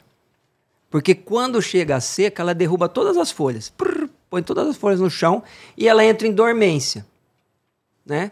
E aí, bom, ela entra em dormência e ela passa pelo período de seca e quando as chuvas voltarem, ela brota novamente. Por isso que a gente fala, mandioca de indústria se colhe com 2 ciclos. Ela passa por 2 períodos de chuva. Porém, na mandioca de mesa, quando ela brota de novo, da onde que vem a energia para produzir novas folhas? Vem lá da raiz. E aí ela vai pegar essa poupança que ela fez para produzir novas folhas. Aí a mandioca não vai cozinhar mais. Então, via de regra, mandioca brotada e mandioca velha geralmente não cozinha. E tem uma questão da época do ano? Tem, então, por exemplo, se você plantou a mandioca, passou pelo repouso fisiológico, brotou e você não colheu, você perdeu. Então, qual é a melhor época do ano para... A melhor mandioca, inclusive, quando o preço está mais baixo, porque como a gente está conversando aqui, quanto maior a oferta, menor o preço, né? A melhor época do ano para você colher mandioca são nos períodos secos. Né? Agora, por exemplo, já começa a ter mandioca à vontade, vai cair o preço. Agora, quando chegar novembro, dezembro, que você está na chuvarada, cara, o preço da mandioca dobra. Não tem mandioca boa cozinhando, né? Pois é. Mas e aí, o produtor pode congelar para vender na alta? Pode congelar. Aí é por isso que você entra a agroindústria. Esse tipo de produto. Entra a agroindústria para garantir a oferta de produto o ano inteiro. E alguns produtores, e vale a pena lembrar, que alguns produtores que têm condição climática muito favorável conseguem produzir mandioca que cozinha o ano todo. E o Santa Mônica é um exemplo. É uma terra de furna, uma areia preta que a gente fala, e ali você tem mandioca cozinhando o ano todo. Porque é uma condição ambiental favorável. E aí esse produtor vai vender mandioca pelo dobro, pelo triplo. Eduardo, mas tem outros fatores também que fazem a mandioca não cozinhar direito. A panela de pressão. Eu falei os principais. Não, eu tô dizendo porque é uma coisa que a gente percebe bastante no campo. Quando a mosca branca, a gente podia entrar nesse assunto rapidinho aqui, que também é um assunto muito perguntado lá e tá tomando conta, eu não sei como que é as mandiocas de indústria, mas a de mesa tá demais, tá um problemão. E não adianta o produtor aplicar o produto ali e o vizinho muitas vezes não aplica. Talvez na indústria, lá como o pessoal é mais profissionalizado, todo mundo faz o dever de casa, mas em áreas pequenas a gente não vê muito isso. E aí a gente percebe que a mosca branca vem destruindo principalmente essa capacidade de cozinhar da mandioca. Eu vou falar, vamos fazer assim, Cleiton. Eu falo da mandioca de mesa, você fala da mandioca de indústria. Se você quiser complementar, fica à vontade. Olha só, a mosca branca. O tempo vai ser curto, né? Cara, mandioca de mesa, uma planta estressada não cozinha. Porque ela tem que rebrotar. Ela tem que gastar mais energia do que ela precisa para ficar bem. Então, aquele amido que era para estar lá na célula, para na hora que eu cozinhar ele romper a célula, ele não está lá na quantidade necessária. Então, a mosca branca, ela causa um dano lá de sugar a seiva, é um inseto sugador, não é uma mosca, né? Ele é um percevejo, né? E aí, ele suga o açúcar. Aí, falta açúcar para virar amido lá na raiz, né? Aí o que acontece? Você tem uma raiz que tem uma menor quantidade. E pior, o maior dano da mosca branca não é o que ela suga. Ela tem o wild honey, né? Que é uma substância açucarada que sai dela e pinga na folha. E aquilo forma um fungo preto que chama-se fumagina. Você não trouxe aí não, né? Não trouxe. E tem na aldeia indígena, aposto que tem também.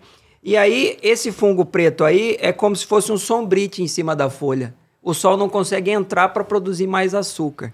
E aí você tem uma planta estressada. Então, para mandioca de mesa, é fundamental controlar a mosca branca. E vamos lá, já para finalizar. Como é que controla?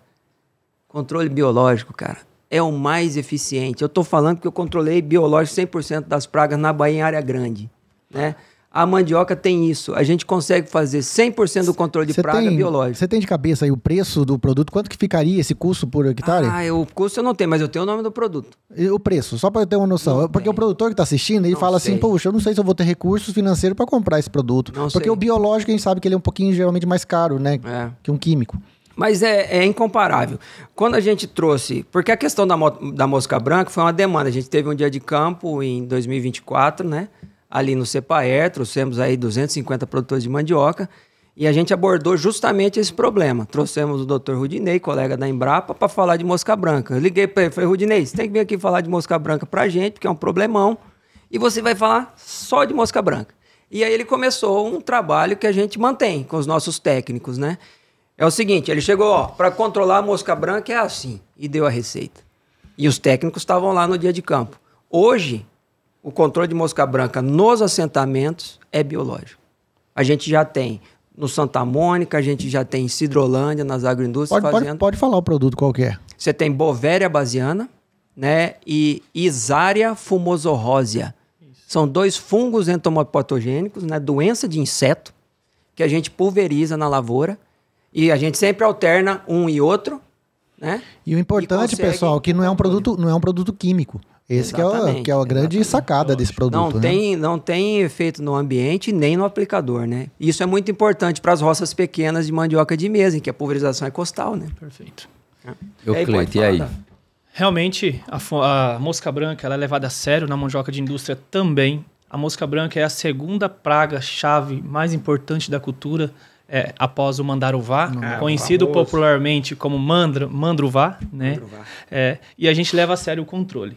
Hoje, a gente tem 2 ferramentas. A gente tem o químico, a opção do produtor. A gente evita o químico, porque é um custo um pouco maior. Hoje, o químico fica em torno de R$70 por hectare. E a gente tem um produto registrado para a cultura da mandioca à base de astameprido e piriproxifem. É um dos melhores produtos hoje químico do mercado. Porém, nós estamos associando os biológicos. Também a gente está trabalhando com a Balvéria e Isária, isso. E eu tenho custo, hoje fica uma aplicação de 500 ml por hectare, tanto Isária ou Balvéria fica em torno de R$40 por hectare. É barato, César. É barato. Então, assim, o que nós estamos orientando o nosso produtor?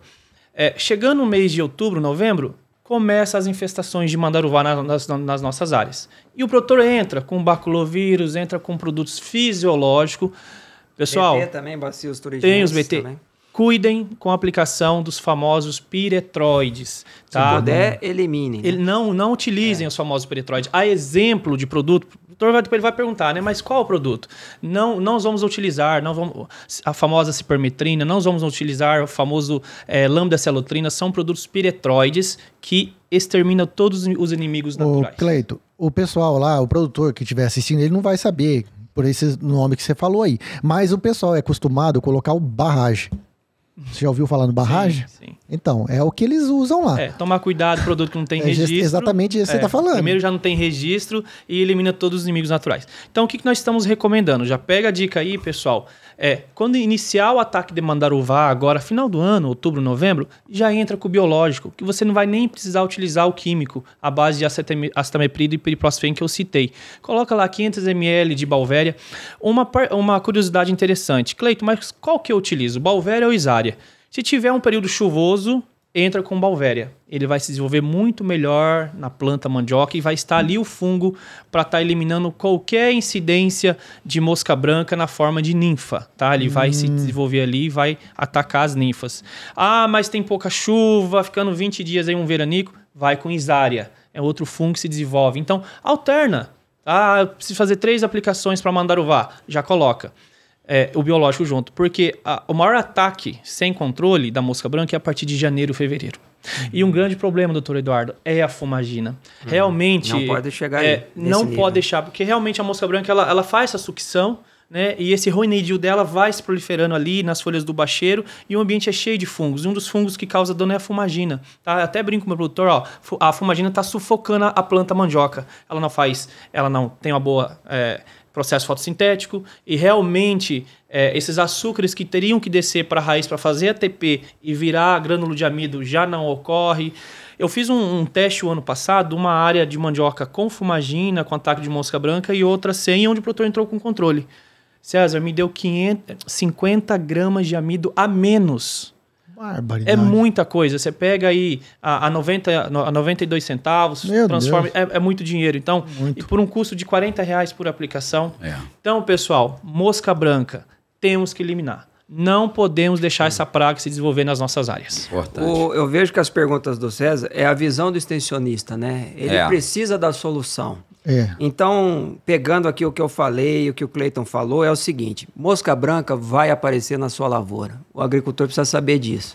Então, ele tem que estar preparado. É como você já sabe que vai vir o inverno e você tem que ter o casaco na gaveta, porque senão você vai passar frio. E outra coisa, Eduardo, entender que isso não é normal. Eu percebo que o produtor acha, não, isso é normal, isso é coisa da natureza. Não é. E não é. Não é. A margem já é apertada, né? Ainda e ainda você deixa... Mas o mais complicado, Vitor, é que assim, o produtor que utiliza, que ainda teima em utilizar os famosos piretroides, ele está ocasionando um desequilíbrio total da sua lavoura. Sim. Aquela joaninha, aquele setinho lindo que ia comer uma ninfa, já não vai estar presente mais. É o que então, a gente percebe. isso é um desequilíbrio. Só que nós temos ferramenta. Às vezes o produtor, a gente está falando de princípio ativo e tal. Eu não vejo problema a gente falar produto comercial que tem eficácia. Se fosse ruim, nós ia falar que é ruim. Mas se é bom, hoje comercialmente tem uma linha da empresa Koppert, né, nível mundial, uma das maiores empresas de biológico do mundo.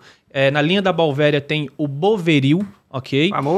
Famoso, antigo. E na linha da Isária, pessoal, é o Octane. Então, procurem esses produtos, são produtos muito bons e vai resolver o seu problema. E assim, o produtor precisa entender que ele vai ter que fazer as pulverizações. Então, isso é manejo, né?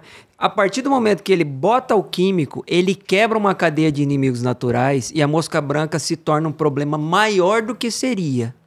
Então, ele cria um ambiente, mata todos os inimigos naturais que mantém essas populações razoavelmente em equilíbrio para que ela se desenvolva mais.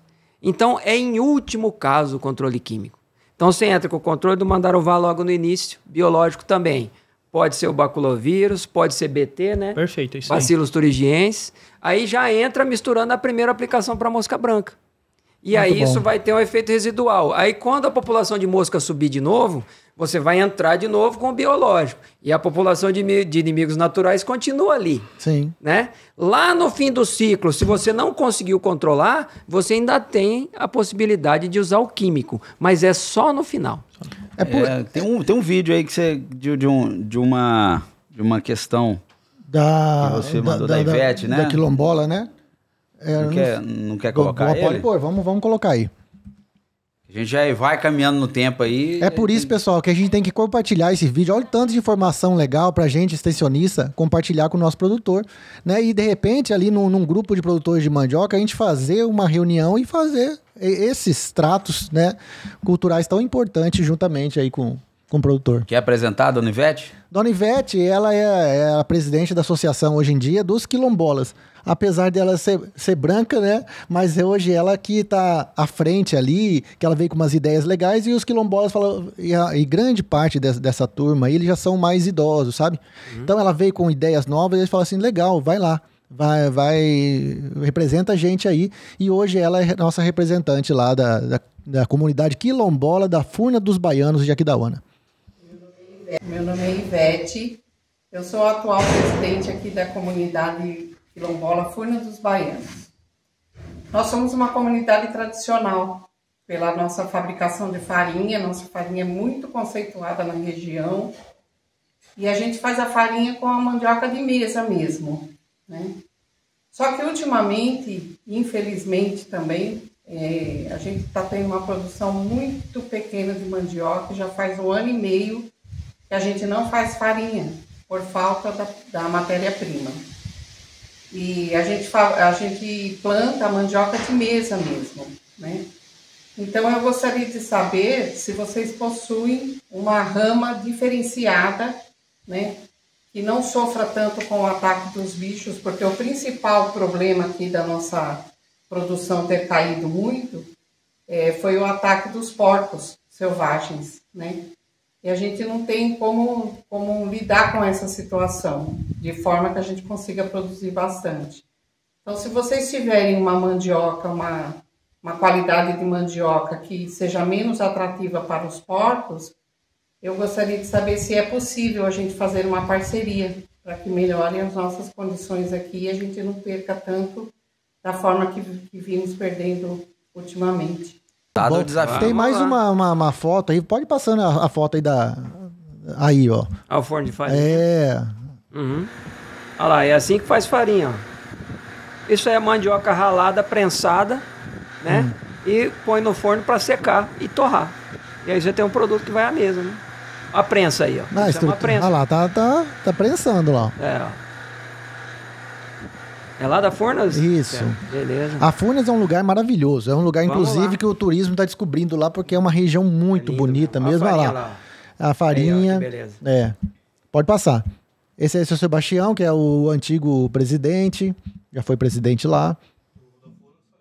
Então, é isso aí. Vamos lá. Bom, como é que é o nome dela? É Dona Ivete. Dona Ivete. Então, vamos lá. Ó, o problema dos animais é um problema silvestre, né?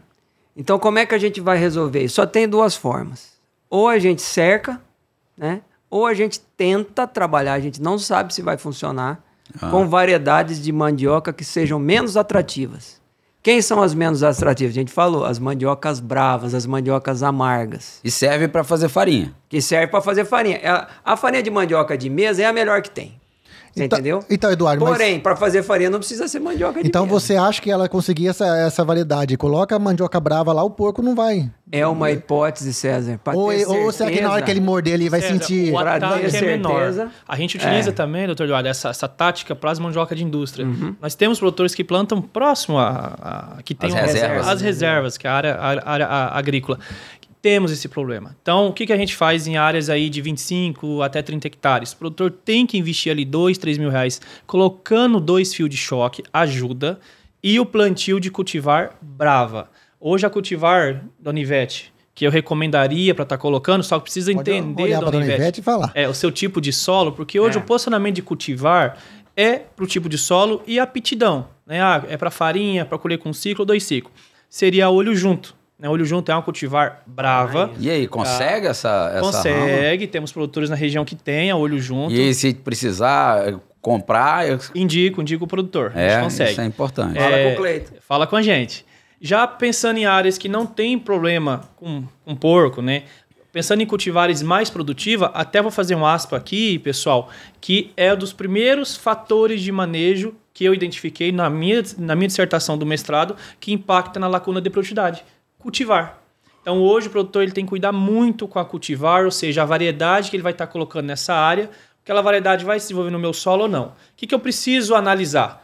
Tipo de solo. Solo arenoso, misto, argiloso. Então, São hoje, variedades diferentes. É o posicionamento de cultivar. Hoje, o técnico responsável pela sua área de produção precisa entender, primeiro, que, a exemplo, uma das melhores cultivares que a gente trabalha lá para mandioca de indústria, também pode para farinha, seria a BRS CE01 da Embrapa. Uma cultivar nova, que se adapta, foi desenvolvida para se adaptar em solos de baixa fertilidade, solos arenosos. Eu tenho solos de cultivo... Mas essa é brava? Mansa, Não, é mansa. Então, que não tem problema com porco.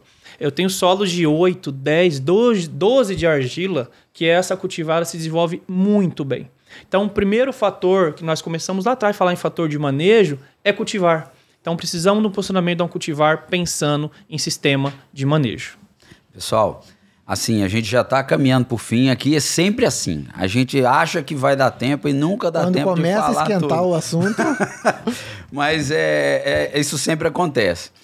Eu tenho um assunto aqui que eu gostaria de puxar e para o Eduardo vou dar um tempo, um pouquinho mais, que você falasse um pouco dessa questão desse projeto de desenvolvimento da mandioca no estado aí que você está desenvolvendo junto à Agraer e parceiros. E só para complementar o que o Vitor está falando, e por que eu acho já tão importante esse trabalho? Porque o que você está falando, tem que conhecer a variedade e eles não conhecem. Eles não sabem qual é a variedade que eles têm lá.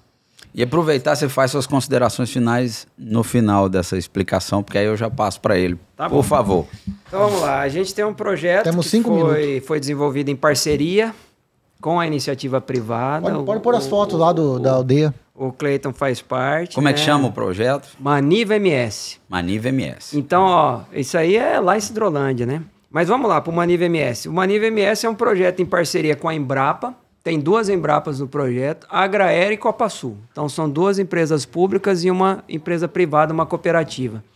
Que a gente tem o objetivo de produzir rama de mandioca com alta qualidade genética e sanitária, porque existem as doenças da mandioca que a gente não pode tratar aqui, sabe, por causa do tempo. Então, o nosso objetivo é produzir uma quantidade de variedades adaptadas às diferentes regiões, e essas ramas poderem chegar nos agricultores. Como? A Embrapa limpa o material, a primeira multiplicação de mandioca de mesa é na Agraer, no CEPAER, no centro de pesquisa nosso aqui em Campo Grande, onde a gente trabalha. A de indústria é lá com a Copasul, e dali para frente é com a extensão privada da Copasul e com a extensão rural da Agraer, que vai fazer a multiplicação dessas ramas de mandioca a nível de produtor, e aí esses produtores vão poder comercializar sua rama de mandioca para aqueles interessados em novas variedades e com qualidade sanitária alta. Porque a quebra de produção por doença também é importante. Pode chegar a 40%, até a 100% da lavoura. Né? Se você pegar uma rama de mandioca doente e plantar uma lavoura, você vai ter uma lavoura mais doente ainda. Então a gente precisa disso. Porque diferente das outras culturas, que você compra a semente lá no produtor de semente de milho, no produtor de semente de arroz, no produtor de semente de soja, a mandioca não é assim. Você tem que comprar a rama de mandioca no produtor de mandioca que tem uma boa rama. E garantia de que está saudável, né? Que tem algum mínimo de garantia que você não está levando doença para sua lavoura. E que pé que está isso? Esse projeto está na mão do secretário de Agricultura, né? Está em análise, né? Foi apresentado pelo nosso diretor-presidente da Agraer, o Rangel estava junto, né? A gente Rangel da Embrapa. O Rangel da Embrapa, que é a pessoa que está desde o começo na concepção disso. E estamos aguardando, né? Estamos aguardando a aprovação disso. Então fica a dica aí, caso a gente seja visto aí por esses agentes públicos importantes, né? Vamos dar andamento, porque a mandioca é uma cultura muito importante para o nosso estado. Somos grandes representantes nacionais dessa iguaria, né? Dessa cultura que é nossa. Então, vamos lá, né? Quem sabe a sua voz, a nossa voz chega lá para poder acelerar esse processo. Mas chega. Vai chegar onde eu quero. E aproveitar, Eduardo, para você fazer suas considerações finais. Bom, as considerações finais. Se quiser olhar para os produtores lá, primeiro, para os telespectadores. Vou ser bem claro. Eu acho que os desafios para produzir mandioca de mesa existem. E aí eu vou dizer que a gente tem uma empresa aqui, que se chama Agraer, né, que tem técnicos capacitados em todos os municípios que são capazes de dar esse apoio, né? Então não deixa de procurar um técnico na hora que tiver a implantação de uma lavoura, uma análise de solo, a escolha de uma cultivar, para que o risco, né, o risco diminua e a possibilidade de sucesso aumenta. Então, o sucesso na lavoura é o que eu desejo para o agricultor, né? E a gente tem esse suporte. E também aqueles que estão pensando em transformar R$1 em 2, 3 e 4, que é a agroindústria, né? Dizer que a gente tem várias agroindústrias aí espalhadas pelo estado. O consumo é maior do que a oferta, ainda é um bom negócio e é possível, né? Eu costumo dizer que toda agroindústria começa embaixo de um pé de manga, de maneira informal. Só que é possível você transformar isso num negócio que pode trazer uma condição de desenvolvimento para a sua família e para a tua região muito maior, né? E nisso também a gente tem o suporte, né, da nossa empresa lá, com o pessoal, né, da agroindústria para rótulo, planta de fábrica e assim por diante. E a pesquisa? Auxiliando e a nisso gente tudo. fica por trás, né? A gente fica por trás, desenvolvendo tecnologia, avaliando variedades, buscando aí os Maniv MS da vida, os projetos grandes, né? Para que possa dar suporte para tudo isso, né? Que o nosso objetivo é que isso chegue. A Agraer a gente faz pesquisa aplicada, né? A gente não tem o objetivo de formar alunos de mestrado e doutorado. A gente tem o objetivo de gerar tecnologia para o produtor. E esse é o nosso trabalho, né? Muito bom, parabéns. Muito bom. Legal. E aí, Cleiton? Maravilha, doutor Eduardo. Uma mensagem aí. Falou bacana. Eu vejo com a cultura da mandioca é uma cultura muito satisfatória, uma cultura que realiza sonhos, uma cultura com a oportunidade de diversificação da propriedade, diversificação da renda, mas temos que tomar cuidado em alguns pontos. Primeiro, eu quero plantar rama de mandioca. Primeira coisa, procura um mercado. Eu quero trabalhar com mandioca de indústria ou mandioca de mesa. Então, verifica. Eu vou sair plantando, mas depois eu vou vender aonde? Nós, da indústria, pontuamos isso com os produtores que nos procuram para iniciar a atividade da mandioca na sua propriedade. Você vai entregar onde? Então, se eu tiver espaço, a gente, sendo cooperado, a gente vai estar recebendo. Então, esse é um grande desafio. Mercado para a sua produção. Segundo, conhecimento técnico. Então, hoje, os nossos produtores cooperados têm assistência técnica, a Agraer está capacitada para estar dando esse suporte técnico. Então, produtor, você que está nos assistindo, procure um especialista, procure um órgão de pesquisa, ou a Agraer, que é a nossa assistência pública a Embrapa hoje. Também, que dá um bom apoio. Né? Embrapa vem com material genético que nos apoia e muito. Hoje nós temos essa parceria com a Embrapa, nós temos um contrato de transferência de tecnologia onde faz essa validação. Legal. E faça tudo conforme exige a cultura. Não podemos tratar mais, Vitor, a cultura da mandioca como uma atividade de fundo de quintal. Não, temos que ser profissional. É ir atrás de cultivares boas, com alto teto produtivo, é fazer adubação, calagem, Vou até citar uma frase do nosso finado presidente fundador da cooperativa, o senhor Sakai Kamitani, que essa frase está na nossa parede do setor do agronômico. Roça boa é roça limpa, né? Mato competição, plantas daninhas zero. Então, se você fizer tudo certinho conforme pede o seu consultor ou o seu técnico, o sucesso será garantido. Tanto mandioca de mesa e mandioca de indústria. Essa é a mensagem que eu deixo. Muito bom. Parabéns pelo trabalho. Obrigado. Pessoal, eu gostaria muito de agradecer a presença de vocês. Olha, eu acho que esse episódio vai ser de grande utilidade. E assim, muito obrigado por vocês terem vindo, viu? É uma satisfação imensa o Altercast ter contado com vocês. Agradeço a Copasul por ter liberado você, Cleiton, a Agraer por ter liberado o Eduardo, né? Nossa instituição aí que nos dá o suporte no estado. Ao César. Valeu. Tamo junto. Muito bom. Né, pessoal? Quero agradecer a todos aqueles que ajudaram nesse projeto até então, com esse 1 ano que estamos fazendo esse mês, né? E peço novamente que compartilhe, que dá o like aí, mande por produtores, técnicos, pesquisadores, enfim, sociedade de uma forma geral, para poder a gente fortalecer a nossa classe. Esse projeto ele é financiado pelo Sinterpa, que é o Sindicato de Trabalhadores da Assistência Técnica, Extensão Rural, Pesquisa e outras áreas afins de Mato Grosso do Sul. Então é muito claro, muito importante deixar claro que esse projeto ele é bancado pelos técnicos, pelos servidores. Pelo sindicato, é um projeto né? nosso. É um projeto nosso e a gente faz uma entrega, eu acredito que de muita qualidade para a sociedade. Vocês estão de parabéns. Muito Parabéns excelente. pelo ano Excelente. de Atercast. Obrigado, Eduardo. Parabéns, Obrigado. parabéns. É isso aí, um ano. Muito obrigado mais uma vez. Nosso 9º episódio está entregue. E até cast, pessoal.